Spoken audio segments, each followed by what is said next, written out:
આવું કરવાના છીએ.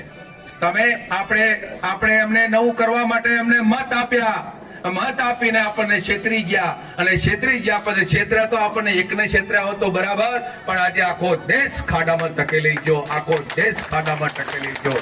અને દેશને માત્ર ને માત્ર બચાવી શકે તો મુસ્લિમ સમાજ બચાવી શકે, અને દેશ કોંગ્રેસ પાર્ટીને જો કોઈ બચાવી શકે તો મુસ્લિમ પાર્ટી બચાવી શકે. એનું એક જ ઉદાહરણ આપું.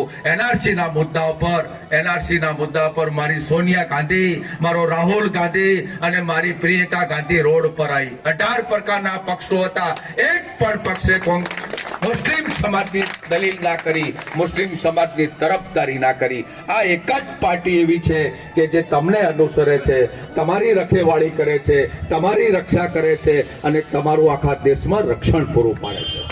આ ભારતીય જનતા પાર્ટીએ તમને કેટલીક જગ્યાએ ડિસ્ટર્બ કરવાનું કામ કર્યું.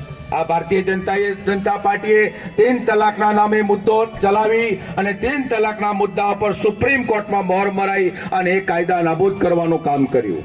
આ ભારતીય જનતા પાર્ટી કોંગ્રેસની સરકારમાં તમને હજ જવા માટે કમિટીના પૈસા મળતા હતા, હજ જવા માટે તમને સબસિડી મળતી હતી. હજની સબસિડી આ લોકોએ ભારતીય જનતા પાર્ટીની કુપટ નીતિના કારણે તમારી હજની સબસિડી પણ રદ કરી. ત્યારે તમને એટલેથી નહીં, તમારે લઘુમતી સંસ્થાઓમાં તમને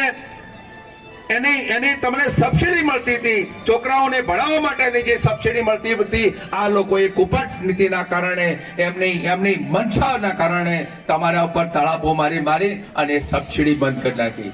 ચેતી જજો, આવવાવાળા સમયમાં ફરી આ લોકો આપણા ઉપર દબંગગીરી ના કરી જાય. આવતીકાલનો પ્રસંગ સાપીમાં બની ગયેલો છે, તમારા બધાના નજર સમક્ષ છે.